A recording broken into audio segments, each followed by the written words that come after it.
different, and it's not about the product for me as much as it is about the process. And what I mean about the process saved my life. You see, my mother had me when she was 15 years old, right? Over on the east side of Atlanta, we came up in this neighborhood by the name of Kirkwood, drug dealer on every corner, gang members in the neighborhood, 2-bedroom home, 14 people, used to sleep on the floor. Got the opportunity to sleep in the bed one time out of the week. It was 6 of us in the bed, 3 at the foot, 3 at the head. And I came up with this dream pretty quick. I said, man, I want to go to the NFL because I had 8 uncles in that house, all 8 of which are still going in and out of prison. And so pretty quick, I said, man, I want to go to the NFL. And so I went to my big cousin Tamar one night. I said, man, listen, I want to go to the NFL. And so we got to work for this thing. So the thing we're going to do every night, we're going to be patient. We're going to engage in consistent action. Every night, we're going to race light pole to light pole with no shoes. So every night we would get out in the street, race light pole to light pole. One night a coach came down the street. He signed me and my cousins up for organized sports, right? First time being in organized sports. We get in organized sports. The thing was, after practice, everybody would leave to go home. And I always had to sit on the bench and wait on my mother because she worked at Wendy's. And so when my mother would show up in the park, it would be about 10 o'clock, 10:30 at night. So I'm sitting there, and when my mother would pull up, she drove an old Buick Regal, hubcaps off the car, seats torn up, the car was all beat up. And she would pull up in the park 10:30 at night. I would jump off the bench. I would sprint over to my mother. I would say, Mom, if you don't mind, can you please sit back in your car and turn on your car lights? I have to do some extra drills. I have to go to the NFL. She would never have to work another day in your life. And I knew my mother was tired. And every night, my mother would sit back in that car, and those car lights would hit that field. And he had a 7-year-old kid doing backpedaling drills, running sprints, running laps, chasing his dream to go to the NFL. But just beyond those car lights, I could always connect with my mother's eyes, so it made me dig a little bit deeper. It made me push myself a little bit further. It made me work a little bit harder. It created a certain level of sweat equity in what I was doing. It created a certain level of pride in what I was doing. You know why people quit? People don't have pride in what they do. You know why people stop? They're selfish, and it's just about them.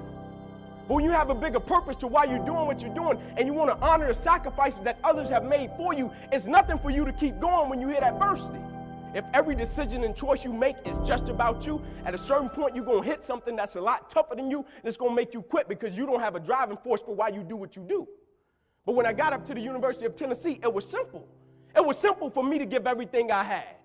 My freshman year, I played special teams. My sophomore season, I broke the starting lineup, had a really strong sophomore season. The summer heading into my junior year, I still remember the day where I was sitting in our film room, and I was watching film on the California Bears. My defensive backs coach, Larry Slade, came in the room. He said, Inky, I got some good news for you.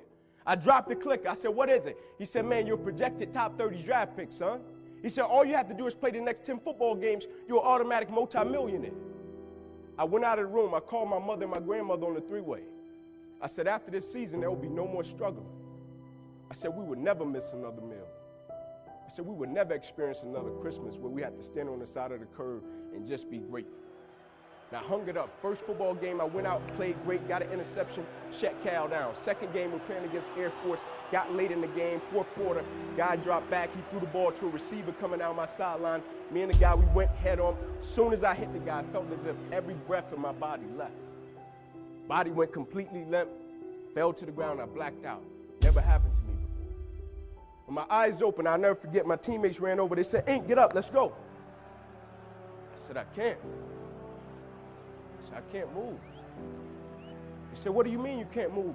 You're out lockdown corner, man, we need you, let's go. I said, I know, man, but this time I can't move. I flipped my head up to the sky, I said, God, I said, surely nothing is happening in this moment that can alter my life. They got me over to the hospital, they took me back, they ran CAT scans, they brought me back into my room, and all in a 15-second time frame, the doctor came running in from the opposite side. He said, hey, get in here, we gotta rush this guy back to emergency surgery, he's about to die. I said, what? He said, son, you have busted up subclavian artery in your chest, you're bleeding internally, we have to rush you back, take the main vein out of your left leg, plug it into your chest in order to save your life. When I opened my eyes from recovery, the same doctor was over me. He said, son, has some good news and some bad news for you. I said, you got some bad news for me? I had to tell him I was about to die. I'm still alive. How bad can it get? I'm still here. He said, the good news is we saved your life. I said, thank you, sir. He said, the bad news is, Ink, you have nerve damage in your right shoulder. I said, okay, cool. He said, but son, it's a strong possibility that you probably can never play the game of football again in your life. I said, no way. I said, no disrespect to you, doc, but I've been working for this ever since I was 7 years old. I said, no disrespect to you, Doc, but you wasn't in the park with me and my mother when I was 7 years old and she was sitting in that Buick Regal. She got done working at Wendy's. No disrespect to you, Doc, but you didn't come up in that 2-bedroom home, 14 people sleeping on the floor. No disrespect to you, Doc, but you didn't miss those meals and stay focused and never made an excuse. I never cheated. I never cheated. Like my conscience still until this day won't let me, like I can't cheat. I can't look myself in the mirror and say, Ink, you did a good job knowing that I cheated. I can't cheat. One of the greatest pieces of advice that my mother gave me was this: son, whenever you start, you make sure you finish it. And the problem with the world today, people get involved with things, and if they don't like a certain person, if they don't like the process, if it's not what they thought it was, they quit. And what they don't understand about quitting becomes a habit that doesn't just affect you. Later on in life, when you get a wife and you get some kids or you get a family, it's going to come back to haunt you, and it will one day affect them. That is why I tell you the process is more important than the product. It's not even about the outcome for me. It's about, can you take pride in what you do as an individual, and every night when you look in the mirror, knowing that you gave everything you had to it. And we have to get to the point where we're willing to impose our will on certain things. Impose your will on it. My life totally changed. And they gave me an opportunity to stop. And most people, when you give them an opportunity to stop while they're chasing something, they take advantage of it because they feel as if, man, why did this have to happen to me? I felt as if, why not me? This is the perfect opportunity to use this to be a blessing to somebody else. And you know what? It's not even about me, to be truthful. It's not even about me. Now it's about repaying the people that invested in me and saw something in me when I couldn't see it in myself. At a certain point in life, it can't just be about you. And the moment that we understand that, and every day we wake up, we understand that life is a blessing and life is a gift. And if you were to check out today, how would you want to be remembered? It's bigger than you.